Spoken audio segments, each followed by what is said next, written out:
Video games. They're great, aren't they? There's always something for someone to look forward to with new releases and, in my opinion, these next few months and, by extension, 2020 is looking bright when you consider the games on the horizon. But what are the games I'm most looking forward to? Well, that's exactly the question I'm here to answer. Here are my 10 most anticipated games.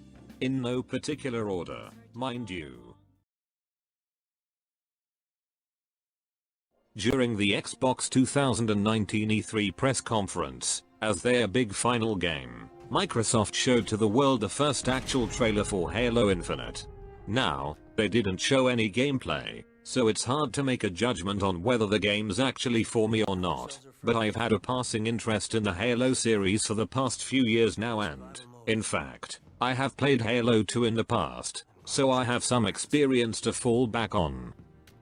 Granted, I absolutely sucked at the game, being on a console, the Xbox 360, that I wasn't familiar with and with a controller that was basically alien to me, but I remember having a good time with it despite all of that. So hey, maybe it's finally time for me to dig my teeth into the Halo series.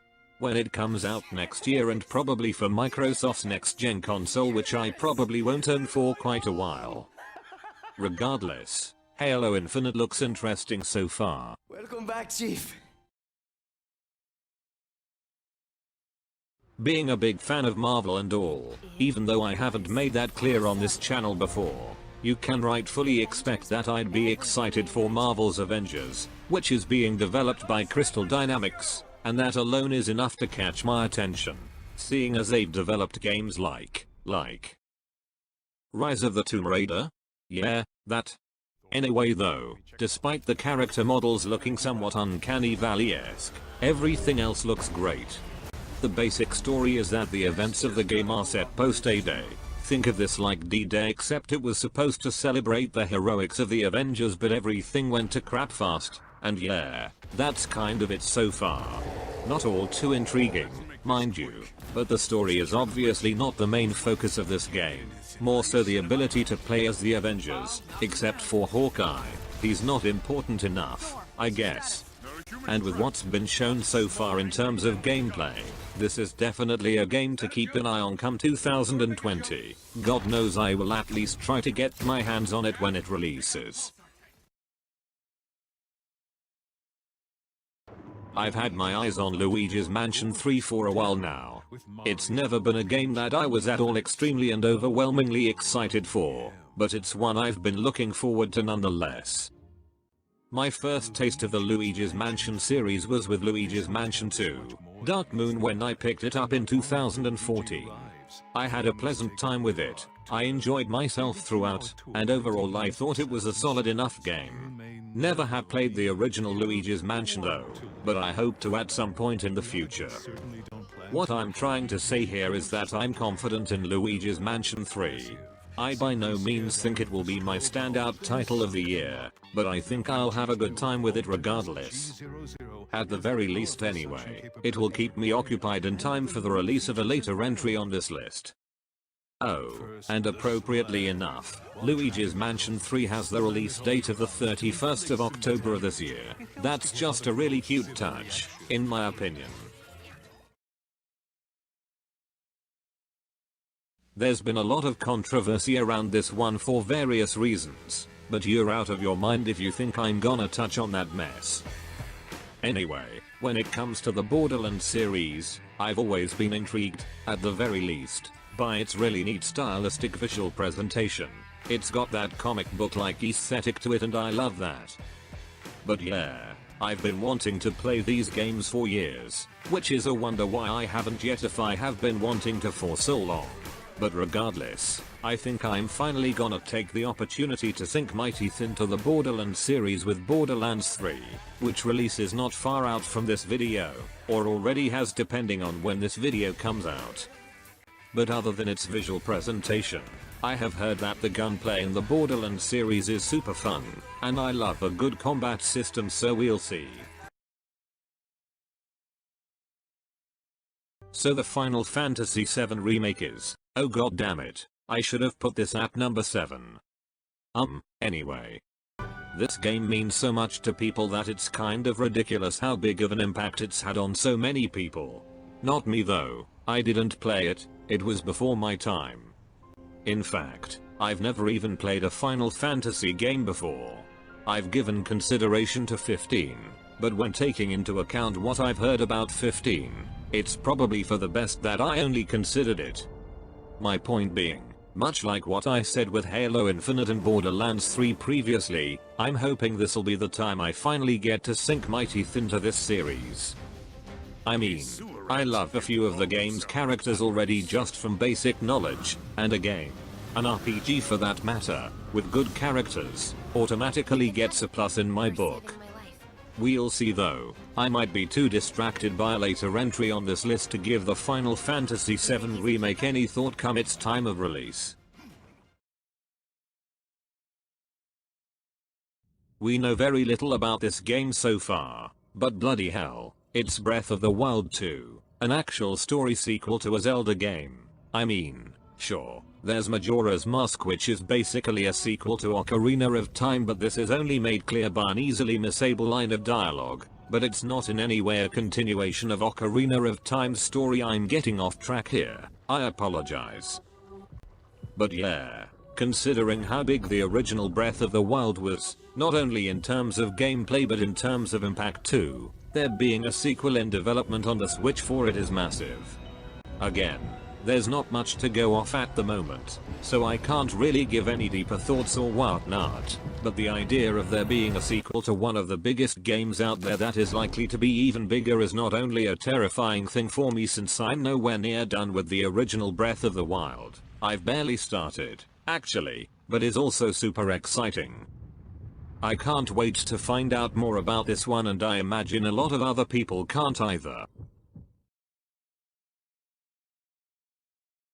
Oh boy, Cyberpunk 2077.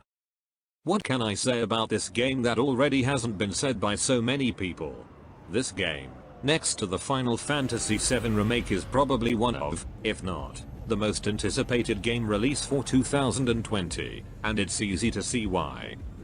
With CD Projekt Red at the helm, a developer that has really become the beacon of what to strive for in gaming, it's no doubt that Cyberpunk 2077 is going to be not only a massive game but likely a marvelous game too. Their previous game, The Witcher 3, really shot CD Projekt Red into the stratosphere of success thanks to their excellent inclusion of DLC that's actually worth the price and is overall just a solid game in and of itself. It's so easy to see why people are excited about this game. Coming from a, now, well-revered developer and one with a history of making immersive games you can just easily sink hours into. I mean, what is there to say? I love games I can just spend forever in, even if my recent track record would suggest otherwise. Hey, maybe Cyberpunk 2077 can revive that love for me. Now sure, I'm gonna look like a right idiot if Cyberpunk 2077 just crashes and burns upon release. But really, at this time, I and everybody else has the right to believe it will be as good as CD Projekt Red are making it out to be, and I am more than willing to take that risk. I will own up to it if the said scenario should happen. Cyberpunk 2077 is one to keep an eye on, a very close eye on. Wake the fuck up, samurai. We have a city to burn.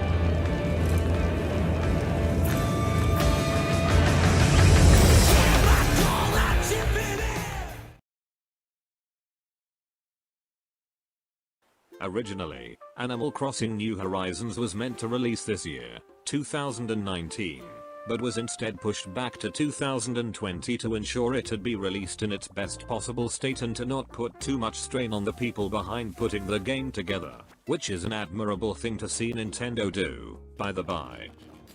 But that aside, when it comes to the Animal Crossing series, my first game was Animal Crossing New Leaf back in 2013. And would you believe it? I'm still playing it, somewhat, religiously to this day. I don't have the original town I had then, of course, but since then, I've created many towns, created many new memories, made so many new villager friends and, most importantly, I've had fun. That's what Animal Crossing is to me, fun. And that's why I'm so excited for Animal Crossing New Horizons. I want to create new memories. I want to have more fun. Sure, the delay sucks, but to quote Miyamoto from a few years ago here, a delayed game is eventually good, while a rushed game is forever bad. That quote's from an interview regarding the delay of Star Fox Zero back in 2015. By the way, so yeah, I don't know, take that how you will, I guess. And after what we saw in the most recent Nintendo Direct, on the 4th of September, 2019, I can now say that Animal Crossing New Horizons is all I've ever wanted out of an Animal Crossing game, so there's more evidence to the fact that a delayed game is eventually good. Yes, I will be accepting my reward for being the most predictable person ever very soon, thank you. Really though, did you expect anything else from me? I mean, Pokémon Sword and Shield are the first mainstream Pokémon games on the Switch. I don't count Let's Go Eevee or Pikachu, so how could this not be on the list? Anyway, amidst the usual yearly Pokémon hype, there's been the usual controversy so far, but this time around, it's been extremely prevalent, for valid and legitimately invalid reasons, mind you. But even despite all of the National Dex crap that's kind of been the eye of the controversy storm, I'm still looking forward to Sword and Shield a lot. Sure. I'm an optimist. Call it what you want. You're still an idiot. But I genuinely am looking forward to this game, whether it be for fairly shallow reasons like getting to see all of the surprisingly amazing Poke girls, I'm sorry, like Sonia, Nessa, Bee, or even Marnie, or for the more simple reason of getting to explore a brand new region. Or even just simply getting to create a new team, which is something that's always excited me with new Pokémon games. Also, I know Nintendo tends to drip feed us Pokémon content throughout the year until a game's release, but I feel like this year has been really bad for the drip feeding content approach. It seems worse. Is that just me? I don't know. But regardless, I cannot wait for the 15th of November, especially after the recent Nintendo Direct coverage. Oh my god, what a surprise this was to see. For the final reveal of the 4th of September, 2019 Nintendo Direct, Nintendo revealed a remastered port of the original Xenoblade Chronicles game from the Nintendo Wii almost 10 years ago, the 21st of June, 2010. Now, if you weren't aware, I am a huge Xenoblade fanboy. I started off with Xenoblade Chronicles X on the Wii U and really enjoyed my time with it, and then fell in love with the series as a whole when I played through Xenoblade Chronicles 2 in late December early January of this year. Now, I do own the original Xenoblade Chronicles, physical copy and all, but I have yet to play through it because, well, I don't really know, I've had other stuff to do, I guess. Yeah. Anyway, the original Xenoblade Chronicles means a lot to so many people, including myself despite what I just said. So to see Nintendo/Monolith Soft going through with a remastered port of the game with gorgeous updated visuals, the inclusion of cut content from the original game and presumably a whole lot more, just makes me super happy to see, and I'll be more than eager to play through it when it comes out sometime in 2020. It's a great time to be a Xenoblade Chronicles fan. What was once a rather obscure JRPG, is now a widely beloved series amongst so many people, and I'm so glad I asked for Chronicles X for Christmas back in 2015 because if not, I'd be missing out on such a wild and spectacular series. 2020 is about to make my bank account cry, but damn am I excited anyway. So that was the video. I guess the way I went about things could seem like the list did have a particular order, but hey, that's me for you. Chaotic neutral. Whatever that even means in this context.